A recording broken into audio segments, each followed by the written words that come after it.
Hello. Okay, so guess what? We are going to carry on with The Hidden Life of Trees by Peter Wohlleben, and we are at chapter 14, and the heading of it is Tree or Not Tree.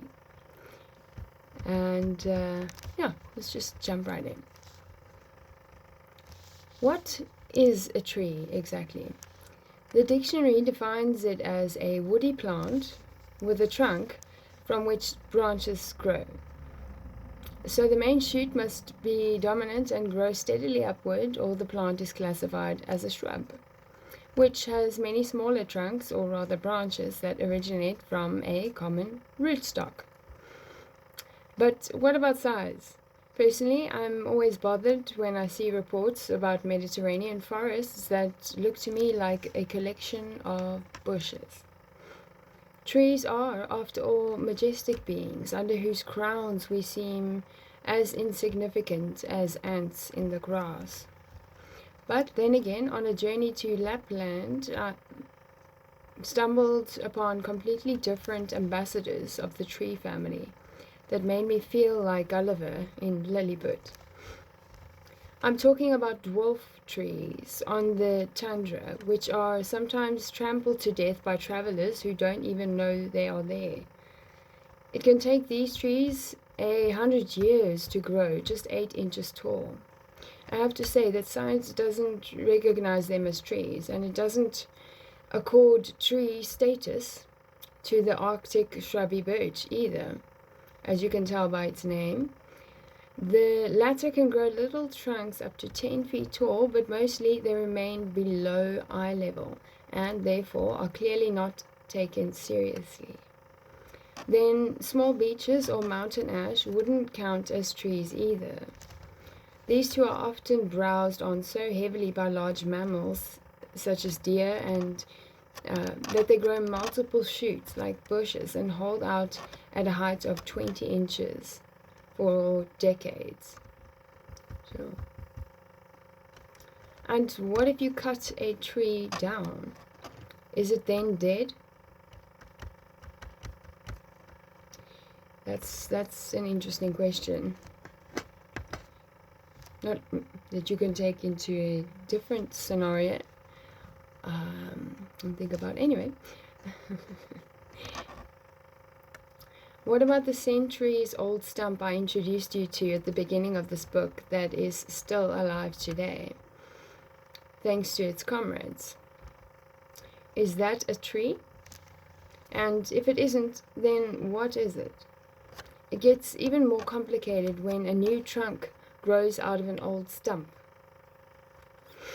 In many woods, this happens all the time. For centuries in Europe, deciduous trees were cut right down to the base of their trunks by charcoal burners who harvested them to make charcoal.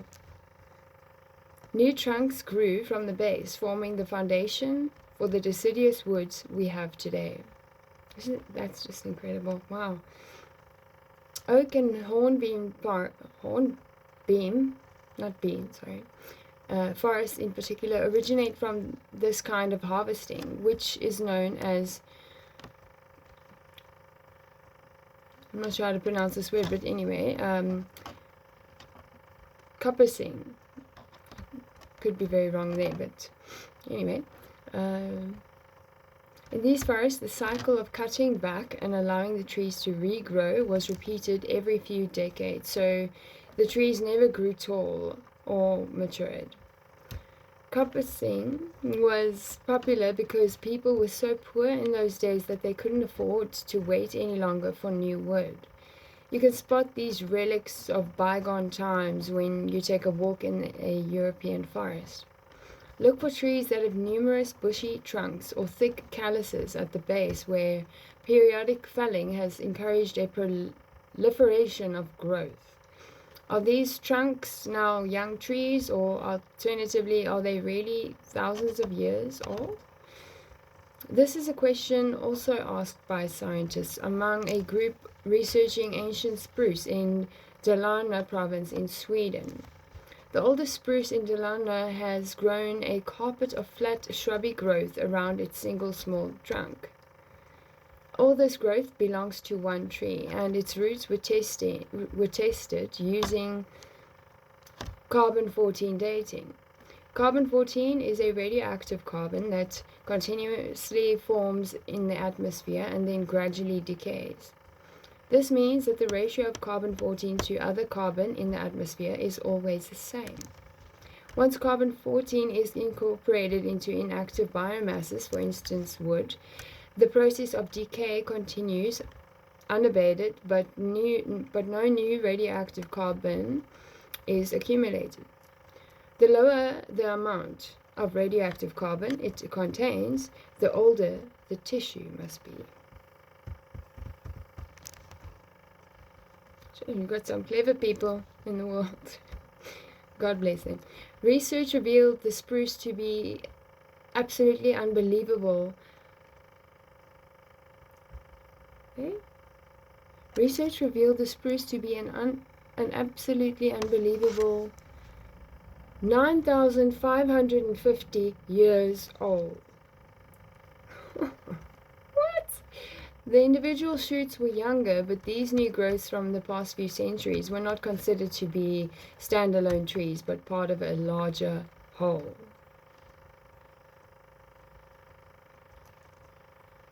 Amen. And I think quite rightly so. I agree. The root is certainly a more decisive factor than what is growing above ground. After all, it is the root that looks after the survival of an organism. It is the root that has withstood severe changes in climate conditions. And it is the root that has regrown trunks time and time again. It is in the roots that centuries of experience are stored. And it is this experience that has allowed the tree's survival to the present day. As a result of this research on the spruce, a number of scientific schools of thought have been thrown overboard.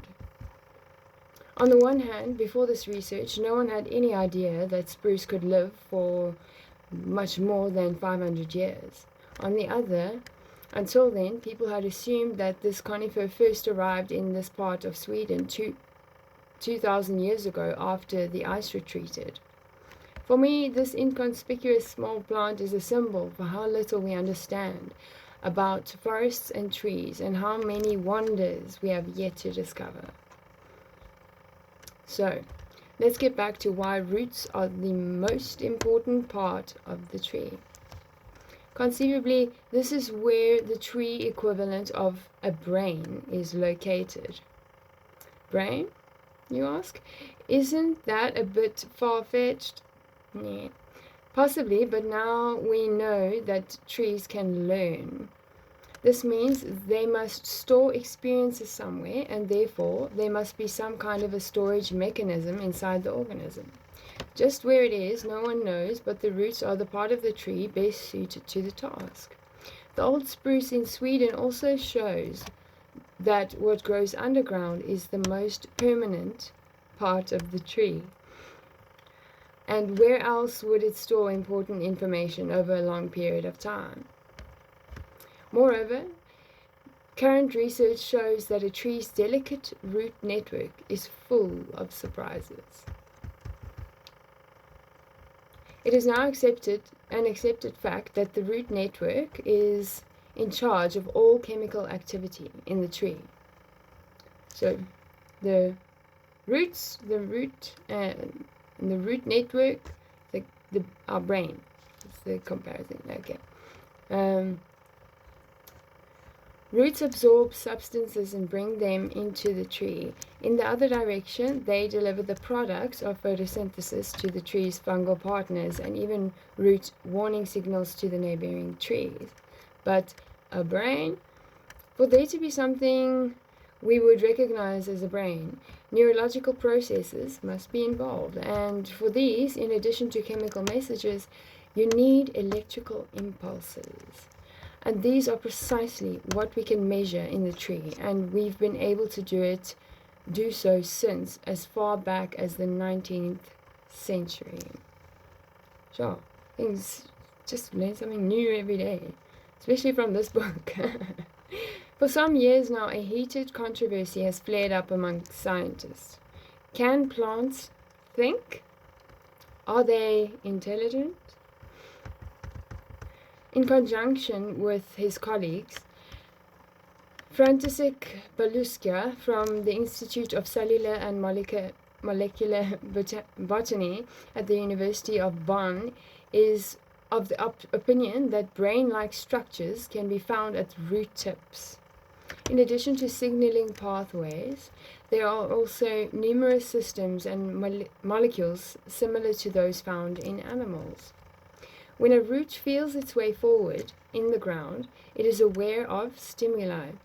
The researchers measured electrical signals that led to changes in behavior after they were processed into a transition zone.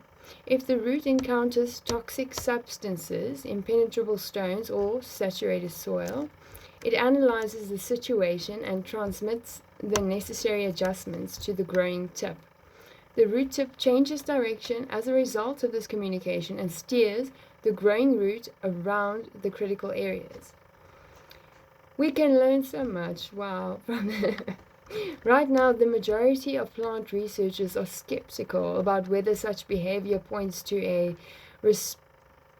repository for intelligence, the faculty of memory and emotions. Among other things, they get worked up about carrying over findings in similar situations with animals, and at the end of the day, about how this threatens to blur the boundary between plants and animals. And so what? What would be so awful about that? The distinction between plant and animal is, after all, arbitrary and depends on the way an organism feeds itself. The former photosynthesizes, and the latter eats other living beings. Finally, the only other big difference is in the amount of time it takes to process information and translate it into action. Does that mean that beings that live life in the slow lane are automatically worth less than the ones on the fast track? Echo. That. I will read that again. So I'm going to read just before that. Finally, the only other big difference is in the amount of time it takes to process information and translate it into action. Does that mean that beings that live life in the slow lane are automatically worth less than the ones on the fast track? Sometimes I suspect we would pay more attention to trees and other vegetation if we could establish beyond a doubt just how similar they are in many ways to animals. And that seems to be the end of that. So, in many ways similar to animals, and it's so interesting how similar to animals we are.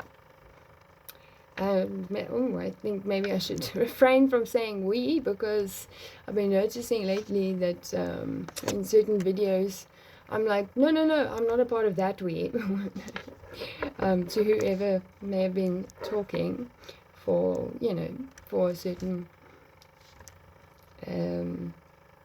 certain people or for all people. Sometimes, it can be a bit hectic. But one day we'll be in unity. One day we'll, I don't know.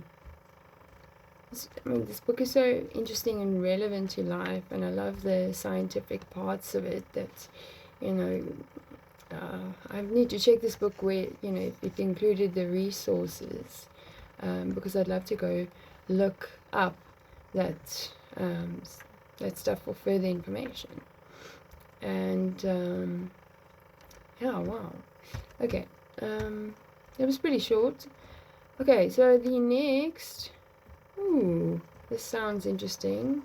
It also sounds like, so it's chapter 15 that would come next, and the title of it is In the Realm of Darkness.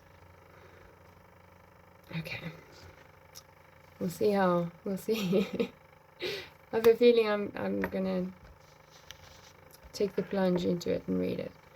See you in the next video.